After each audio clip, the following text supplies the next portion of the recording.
সংবাদ মাধ্যম ও মত প্রকাশের পূর্ণ স্বাধীনতা ইতিমধ্যে নিশ্চিত করা হয়েছে।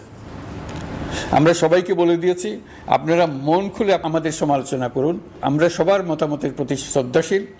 মিডিয়া যাতে কোনো রকম বাধা বিপত্তি ছাড়া নির্বিঘ্নে তাদের কাজ করতে পারে, সেজন্য একটা মিডিয়া কমিশন গঠন করা সরকারের সক্রিয় বিবেচনাধীন।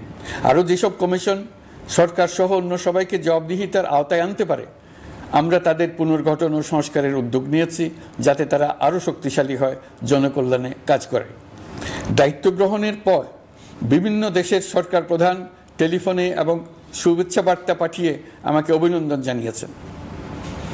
বিভিন্ন দেশের রাষ্ট্রদূত এবং হাই কমিশনার বৃন্দ আমার সাথে সাক্ষাৎ করে দ্বিপাক্ষিক সহযোগিতা বৃদ্ধির আশ্বাস দিয়েছেন।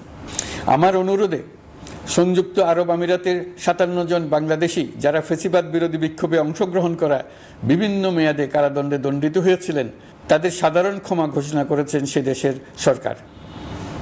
ইতিমধ্যে তাদের কয়েকজন দেশে ফিরে এসেছেন। এই ক্ষমা প্রদর্শন ছিল অতি বিরল একটি ঘটনা। এই জন্য আমি সংযুক্ত আরব আমিরাতের রাষ্ট্রপতি শেখ মোহাম্মদ বিন জায়েদ আল নাহিয়ানকে ধন্যবাদ ও কৃতজ্ঞতা জানিয়েছি আপনাদের সবার পক্ষ থেকে। যে সমস্ত সরকার প্রধানের সঙ্গে আমার টেলিফোনে যোগাযোগ হয়েছে, তাদের মধ্যে রয়েছেন ভারতের প্রধানমন্ত্রী নরেন্দ্র মোদী, পাকিস্তানের প্রধানমন্ত্রী শাহবাজ শরীফ। আমরা ভারত এবং অন্যান্য প্রতিবেশী রাষ্ট্রসমূহের সঙ্গে সুসম্পর্ক চাই, তবে সেই সম্পর্ক হতে হবে ন্যায্যতা এবং সমতার ভিত্তিতে।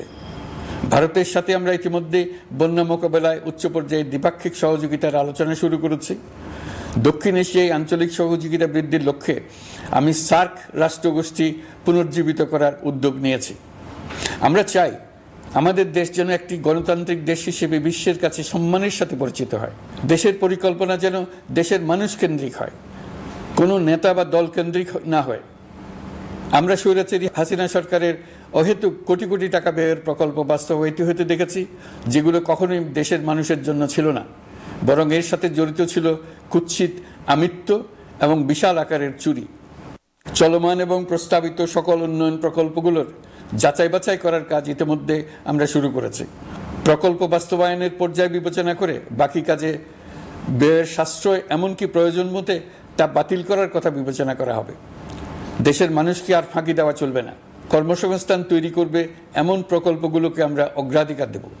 লুটপাট ও পাচার হয়ে যাওয়া অর্থ ফিরিয়ে আনার উদ্যোগ আমরা নিয়েছি। আর্থিক খাতে শৃঙ্খলা ফিরিয়ে আনতে একটা ব্যাংকিং কমিশনও গঠন করার উদ্যোগ নেওয়া হয়েছে। বিভিন্ন ব্যাংকের পরিচালনা পরিষদ পুনর্গঠন করা হয়েছে। ব্যাংকিং খাতে এই 1 মাসে বিরাট পরিবর্তন এসেছে, আপনারা নিশ্চয়ই সেটা লক্ষ্য করেছেন। আমরা এই খাতে নিয়ম নীতি প্রতিষ্ঠা করতে পেরেছি। আরও অনেক কাজ বাকি রয়ে গেছে। প্রথম মাসের কাজ হিসেবে শুধু প্রধান কাজগুলো করেছি, তার সঙ্গে রয়েছে আরও অনেক পরবর্তী কাজ। গুড লাক পেনের সফট অয়েল বেসড ইঙ্ক দেয় নিখুঁত লেখার আত্মবিশ্বাস। Good luck pen, make your lakh.